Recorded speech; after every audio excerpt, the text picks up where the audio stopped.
이 시간 하나님께서 주시는 하나님의 말씀, 성경 말씀을 함께 찾겠습니다. 고린도전서 15장 12절 말씀부터 20절 말씀까지 보시겠습니다.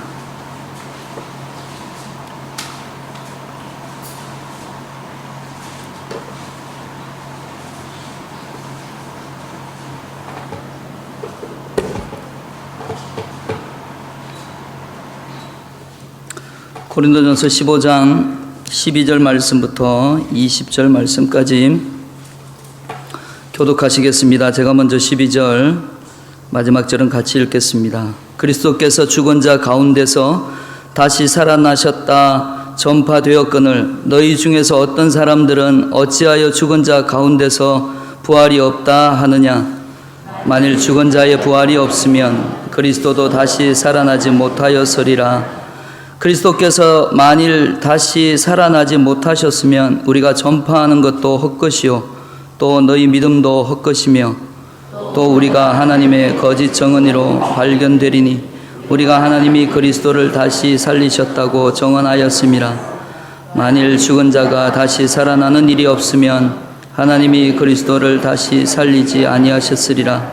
만일 죽은 자가 다시 살아나는 일이 없으면 그리스도도 다시 살아나신 일이 없었을 터이요 그리스도께서 다시 살아나신 일이 없으면 너희의 믿음도 헛되고 너희가 여전히 죄 가운데 있을 것이요 또한 그리스도 안에서 잠자는 자도 망하였으리니 만일 그리스도 안에서 우리가 바라는 것이 다만 이 세상의 삶뿐이면 모든 사람 가운데 우리가 더욱 불쌍한 자이르라. 그러나 이제 그리스도께서 죽은 자 가운데서 다시 살아나사 잠자는 자들의 첫 열매가 되셨도다. 아멘. 찬양하는 내용은 찬양하십니다.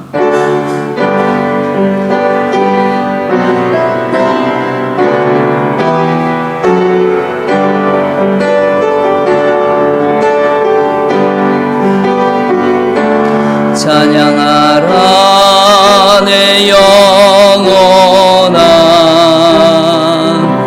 찬양하라 내 영혼아 온 마음과 정성 다하여 주 찬양하라.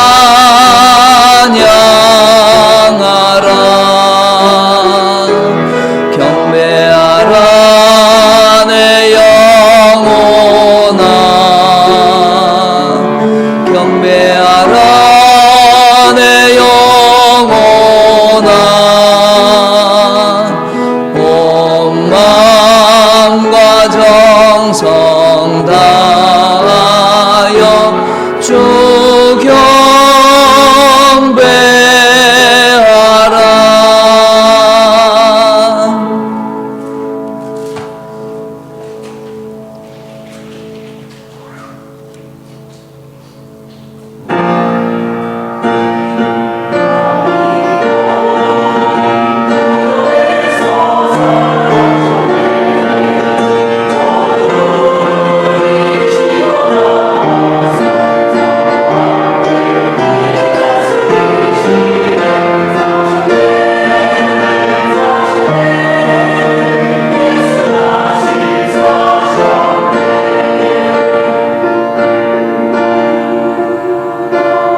아멘.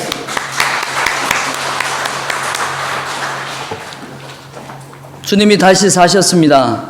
믿으십니까? 우리 다시 한 번 더 하나님 앞에 감사하며 찬양 박수하겠습니다. 하나님 아버지 감사합니다. 주께서 다시 사셨습니다. 우리에게 구원의 열매를 주시기 위하여 다시 사셨습니다. 죄악 가운데 있었던 저희들을 용서하시기 위하여 주님 다시 사셨습니다. 그리고 그 은혜로 오늘을 살아갑니다. 이 기쁨이 우리 모두의 기쁨이 됨을 이 찬양의 가사를 통해 고백을 통해 하나님께 올려드렸습니다. 이 찬양의 가사가 우리 인생의 고백이 되게 하시고 우리의 삶의 고백이 되게 하시고 주님이 부르는 그날까지 주님 앞에 더 가까이 나아갈 때에 우리의 고백이 되게 하여 주시옵소서. 이 시간 하나님의 말씀을 듣기를 원합니다. 우리에게 주시는 이 하나님의 말씀을 사람의 말로 듣지 아니하고 우리 각자에게 주시는 하나님의 말씀으로 듣게 하여 주시고 아멘으로 순종할 수 있는 믿음 갖게 하여 주옵소서. 예수님 이름으로 기도합니다. 아멘. 주님 다시 사셨습니다. 사셨다니까요. 믿으시기 바랍니다. 사셨는데 기분 나쁘신 일 계십니까? 우리 옆에 분들과 인사 나눕니다. 주님 다시 사셨습니다.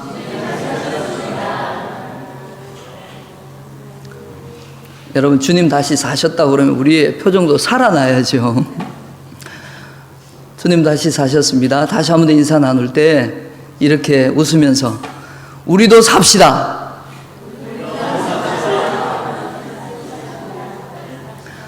다시 한 번 더 인사 나눌 때 저기 뒤에 분들도 인사 나누면서 우리도 살아납시다.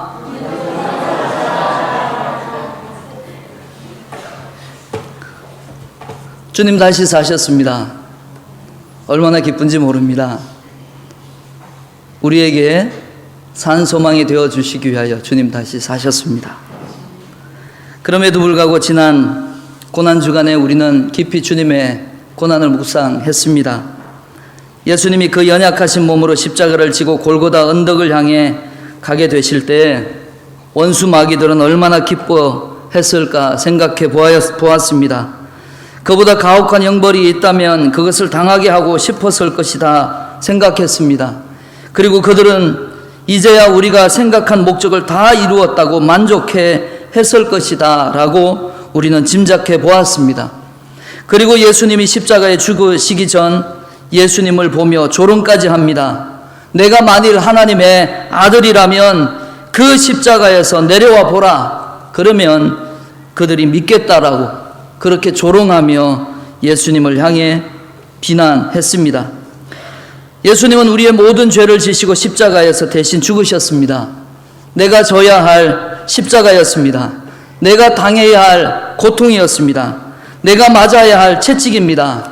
죄 없으신 예수님께서 우리를 사랑하시기에 대신 죽으신 것입니다. 사람들이 힘이 빠졌습니다. 희망을 잃어버린 사람들처럼 낙심과 절망이 찾아왔습니다. 대부분의 제자들과 주님을 따르던 사람들은 자신의 몸이 다치지 않을까 하여 이리저리 피하며 숨어 다니게 되었습니다.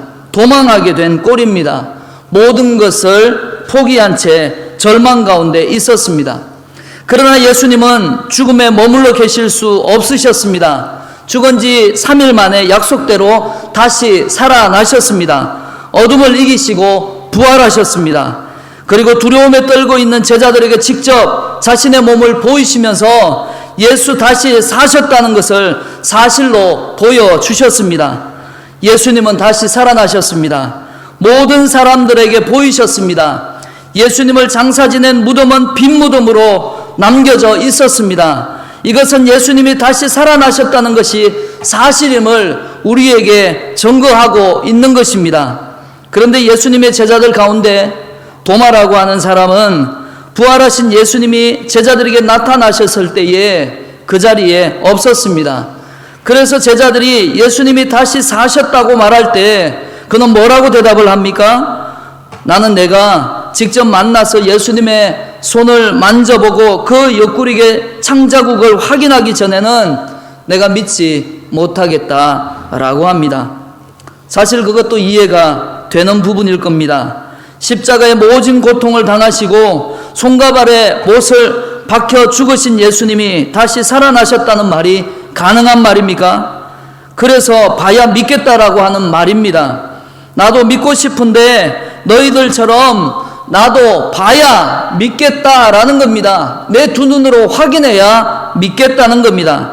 그런 도마에게 주님은 찾아오셨습니다. 부활의 주님 만난 후 도마의 고백이 어떻게 바뀌었습니까? 나의 주시오, 나의 하나님이십니다. 나의 주시오, 나의 하나님 되십니다. 여러분, 이 부활하신 이날은 주님께서 말씀하신 그대로 이 세상의 모든 어둠의 세력을 이기시고 다시 사신 권능의 날입니다. 참된 빛이 되신 예수님께서 이 세상의 모든 불의의 권세를 이기고 다시 살아나신 날입니다. 참 생명이신 예수님께서 죽음의 권세를 이기고 다시 사신 날이 바로 이 날입니다. 이처럼 예수 그리스도께서 다시 사심으로 이 세상에 놀라운 변화가 일어났습니다. 그것은 부활하신 예수님을 만난 제자들이 변화되었습니다. 그들의 인생 가운데 예수님이 부활하셨다는 그 사실을 그들의 두 눈으로 목격한 그들의 인생이 바뀌게 되었습니다. 슬픔에 빠진 제자들이 기쁨을 되찾았습니다. 절망에 빠진 제자들이 새 희망을 가지게 되었습니다. 패배감에 사로잡혀 몸 하나 가누기 어려웠던 제자들이 부활하신 주님을 만나고 승리의 기쁨을 누리게 되었습니다. 비겁했던 제자들이 누구도 당할 수 없는 새로운 용기와 담력을 가지게 되었습니다. 예수님께서 다시 사셨습니다. 어둠의 권세를 몰아내셨습니다. 불의의 세력을, 미움의 힘을, 거짓의 세계에 갇혀져 있는 모든 어둠을 몰아내시고 악의 무리를 몰아내셨습니다. 그래서 오늘 말씀 20절은 이렇게 말씀하십니다. 우리 함께 같이 읽겠습니다. 시작. 그러나 이제 그리스도께서 죽은 자 가운데서 다시 살아나사 잠자는 자들의 첫 열매가 되셨도다. 아멘. 그렇습니다. 예수님이 죽음을 이기시고 다시 사심으로 주 안에 있는 자들도 예수님처럼 다시 살 것을 보장해 주셨다는 것입니다. 주님 살아나셨으니 우리도 살아나야 될 줄 믿습니다. 주님이 살아나셨습니다. 그러면 그것을 믿는 우리의 삶도 살아나야 되지 않겠습니까? 예수님은 부활의 첫 열매이십니다. 그러므로 예수님의 다시 사심을 믿는 사람들은 어떤 어려움, 절망이 둘러싼다 하여도 겁내거나 낙심할 필요가 없습니다. 왜 그렇습니까? 주님이 살아나셨기 때문에 그러합니다. 그 모든 죄악 가운데 주님이 부활하셨기 때문에 그러합니다. 주님께서 살아나셨으니 우리도 사는 겁니다. 주님 백 때문에 사는 겁니다. 주의 공로 의지하여 살아가게 되는 겁니다. 여러분 웃으시기 바랍니다. 절망 가운데 있어도 슬퍼하지 마시고, 여러분 우리의 연약함을 보여도 여러분 웃으시기 바랍니다. 주님이 살아나셨습니다. 주의 공로 의지하여 우리도 살게 되는 것입니다. 믿으십니까? 네. 한번 고백합니다. 주님 사셨습니다. 그래서 나도 삽니다. 주님 때문에 삽니다. 하나님의 은혜입니다. 믿으십니까? 네. 믿으십니까? 네. 우리 하나님 앞에 다시금 감사하며 박수하겠습니다. 여러분 얼마나 자신감이 듭니까? 얼마나 큰 용기가 들어집니까? 사도 바울의 자신감을 한번 보십시오. 고린도서 4장 7절부터 9절까지는 이렇게 사도 바울 자신이 고백하고 있습니다. 우리 함께 같이 읽겠습니다. 시작. 우리가 이 보배를 질그릇에 가졌으니 이는 심히 큰 능력은 하나님께 있고 우리에게 있지 아니함을 알게 하려 함이라. 우리가 사방으로 우겨쌈을 당하여도 쌓이지 아니하며 답답한 일을 당하여도 낙심하지 아니하며 박해를 받아도 버림받지 아니하며 거꾸로 뜨림을 당하여도 망하지 아니하고. 아멘. 그리고 14절 말씀은 이렇게 말씀합니다. 주 예수를 다시 살리시니가 예수와 함께 우리도 다시 살리사 너희와 함께 그 앞에 서게 하실 줄을 아노라. 할렐루야. 그러므로 예수 다시 사신 것을 믿는 사람은 언제나 어떤 어려움이나 힘든 상황에서도 담대하게 됩니다. 기뻐하게 됩니다. 즐거워할 수 있습니다. 웃을 수 있다는 것입니다. 예수님이 잡히시던 그날에 모두 달아나 버린 겁 많은 예수님의 제자들, 그들도 부활의 주님을 만났습니다. 그리고 부활의 주님을 직접 눈으로 목격한 제자들의 인생은 주님을 만나기 전과 이후가 완전히 바뀌게 되었습니다. 복음의 사도로 자신의 생명을 조금도 귀한 것으로 여기지 않고 죽기까지 부활의 증인으로 살게 됩니다. 그들의 마지막 모습을 본 역사는 이렇게 고백합니다. 성경에서 오직 야고보의 죽음만을 기록하고 있습니다. 헤로드 왕이 야고보를 칼로 죽였다라고 했는데 아마도 목이 잘리는 죽음을 말하는 것 같습니다. 사도 베드로 예수님의 예언대로 로마에서 십자가에 거꾸로 매달려 그리고 처형을 당했습니다. 나머지 다른 제자들의 죽음에 관해서는 성경에 말씀하고 있진 않지만 오랜 시간 교회에 알려진 이야기들이 있습니다. 마태는 에티오피아에서 칼에 맞은 부상 때문에 고통받으며 순교하였습니다.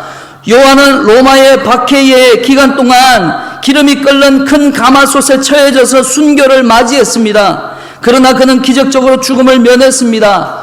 그 후에 요한은 밤모섬에 있는 광물을 캐는 감옥에 갇힙니다. 그리고 그곳에서 요한은 요한계시록을 쓰게 됩니다. 나중에 사도 요한은 자유롭게 되어 지금의 현재의 터키로 돌아오게 됩니다.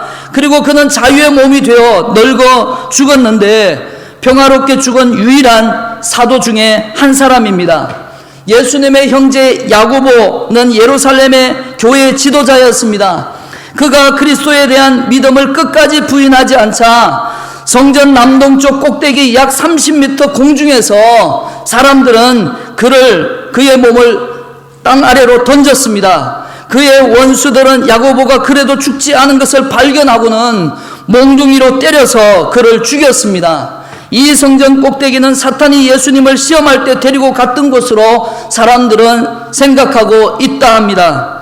나다나엘이라고 알려진 바돌로메는 아시아 선교사가 되었습니다. 그는 오늘날의 터키에서 예수님을 증거하였고 아르메니아에서 설교하다가 잡혀서 예수님처럼 살이 벗겨지도록 죽을 때까지 채찍에 맞아 순교를 당했습니다. 안드레는 그리스에서 십자가 모양의 십자가에 처형되었습니다.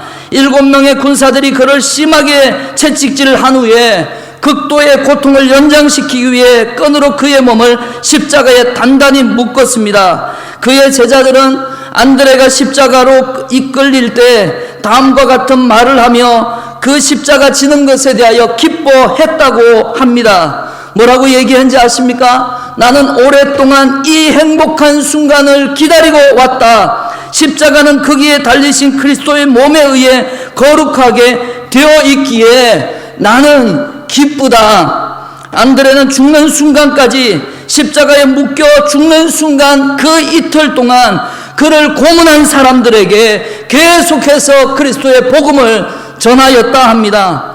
예수님의 손과 옆구리에 창자국을 봐야 믿겠다라고 했던 사도 도마는 인도의 교회를 세우기 위해 여러 차례 인도에 선교 여행을 하다가 어느 날은 인도에서 잡혀 창에 찔려 죽는 순교를 당했습니다. 배신자 유다를 대신해서 선택된 사도 마띠아는 돌에 맞고 목이 잘리는 순교를 맞이하게 되었습니다. 우리가 너무나 잘 알고 있는 사도 바울은 주 67년에 로마의 악한 황제인 네로에 의해서 고문을 당하다가 목이 잘리는 순교를 당하게 되었습니다. 사랑하는 성도 여러분, 이후에 다른 사도들에 대해서도 전해 내려오는 이야기들은 있지만 역사적으로 전통적으로 지지를 받을 수 있는 신뢰할 만한 증거가 없어 저는 더 이상 이야기하지 않으려 합니다. 그럼에도 사도들이 어떻게 죽었는지 그렇게 중요하지 않습니다. 중요한 것은 이 사도들 모두가 그들이 보았고 그들이 맛보았고 그들이 경험한 이 부활의 사실을 믿고 난 이후에, 부활의 그 상황을 목격한 이후에 그들의 믿음을 결코 포기하지 않았고, 그리고 그 믿음을 지키기 위하여 그들의 목에 칼이 들어오고 그들에게 위협을 당하는 그 모든 순간에서도 주님을 버리지 않았다라고 하는 것이 우리에게 더 중요한 사실이라고 하는 것입니다. 만약 예수님께서 부활하지 않으셨다면 아무리 제자들이라고 하더라도 그들이 알고 있는 어떤 것을 위하여 그들의 목숨을 던지지는 않았을 것입니다. 그러나 사도들 모두가 그들의 눈으로 본 예수 그리스도의 부활에 대한 믿음을 포기하지 않고 끔찍한 죽음을 기꺼이 맞이했다는 사실을 보아 알 수 있는 것은 그들이 진심으로 예수 그리스도의 부활을 목격했다는 증거가 되는 것입니다. 어떻게 그처럼 비겁하고 나약하던 예수님의 제자들이 담대하게 주의 복음을, 더욱이 예수님이 죽었다가 다시 사신 사실을 증거할 수가 있었겠습니까? 직접 본 사람은 증인으로서의 힘이 있는 겁니다. 들어서 아는 것보다 직접 눈으로 확인한 사람들은 그것에 대하여 더 이상 부인할 수가 없다는 것입니다. 삶 가운데서도 살아계신 하나님을 본 사람은 다르다는 것입니다. 들은 것과 본 것엔 이렇게 차이가 있다는 것입니다. 여러분은 부활의 주님을 만나셨습니까? 부활의 주님을 만나셨습니까? 그렇다면 여러분의 인생은 달라야 할 것입니다. 내가 다시 사신 주님 안에 있으면 나도 주님처럼 다시 산다는 확신이 있기 때문에 보이는 세상 사람, 보이는 세상의 권력이 무섭지 않다는 것입니다. 오늘 베드로는 15절 말씀에 보니까 십자가에 예수를 못 박은 사람들을 앞에 놓고 너희 죽은 예수를 하나님이 살렸다고 말씀으로 증거하고 있습니다. 두 눈 똑바로 뜨고 십자가에 못 박은 자들 앞에서 당당히 그들의 죄를 지적하고 있다는 것입니다. 여러분, 이렇게 그들이 죄를 말하고도 살아남기를 바라겠습니까? 예수님의 부활을 보면서 나도 부활할 것을 믿음을 갖게 되매 성령이 능력을 주십니다. 그래서 베드로는 이제 죽을 일이 두렵지가 않고 그의 마음에 담대함이 생기게 된 것입니다. 사람으로 어떻게 이런 일을 할 수가 있겠습니까? 자신이 죽을 줄 알고 어떻게 그 모든 것을 담대하게 경험할 수가 있겠습니까? 우리는 할 수 없습니다. 그러나 우리 안에 역사하시는 성령님은 하실 수 있습니다. 믿는 자들 속에 역사하시는 성령이 부활의 증인으로 살도록 우리를 이끌어 가신다는 것입니다. 나는 할 수 없지만 내게 능력 주시는 자 안에서 내가 모든 것을 할 수 있음을 믿으시기를 바랍니다. 그래서 사도행전 1장 8절은 이렇게 고백합니다. 우리 함께 같이 믿음으로 같이 고백하겠습니다. 오직 성령이 너희에게 임하시면 너희가 권능을 받고 예루살렘과 온 유대와 사마리아 땅끝까지 이르러 내 증인이 되리라 하시니라. 할렐루야. 그러면 끝으로 한 가지만 더 생각해 보겠습니다. 문제는 예수님의 다시 사신 것과 내가 어떤 상관이 있느냐라고 하는 것입니다. 여러분, 예수님이 다시 사셨다는 사실을 분명히 믿으십니까? 다시 사신 예수님을 여러분의 마음속에 구주로 영접하셨습니까? 예수님이 다시 살아나시어 부활의 첫 열매가 되셨습니다. 이 말은 주 안에 사는 나도 예수를 믿으니 다시 살아 영원한 생명을 얻을 것을 믿는 것입니다. 그러면 예수님의 다시 사심을 믿는 사람의 할 일이 무엇입니까? 우리도 예수님의 제자들처럼 우리의 말과 우리의 삶으로 증인의 삶을 살아가라고 하는 것입니다. 우리는 다시 사신 예수님의 증인들입니다. 우리의 두 눈으로 목격하였고 우리의 가슴으로 받아들이고 우리의 삶으로 예수 그리스도를 믿는 자들입니다. 그렇다면 우리는 증인의 삶을 살아야 할 것입니다. 진실을 말해야 할 것입니다. 진리를 말해야 할 것입니다. 그 복음을 가지고 그 사실을 가지고서 살아서는 안 된다는 것입니다. 우리 충영교회가 이 마지막 때에 해야 할 일이 바로 정인의 삶을 살아가는 것입니다. 이 어두운 세상 사람들에게, 절망과 공포와 좌절에 사로잡혀 살아가는 사람들에게 예수 다시 사셨다고, 예수 다시 부활하셨다고 이 사실을 알리는 것입니다.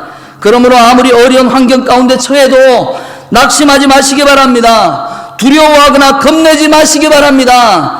부활의 아침은 다가옵니다. 어둠은 언제나 있는 것이 아닙니다. 언제나 어둡지만은 않다는 것입니다. 죽었으나 다시 살 것을 믿음으로 우리의 삶을 부활의 놀라운 기쁨으로 회복시켜 나가시기를 주님의 이름으로 축원드립니다. 주님 다시 사셨습니다. 부활의 정인의 삶을 살아가시게 되기를 주님의 이름으로 축원드립니다. 아멘. 하나님 아버지 감사합니다. 오늘 주님께서 다시 살아나셔서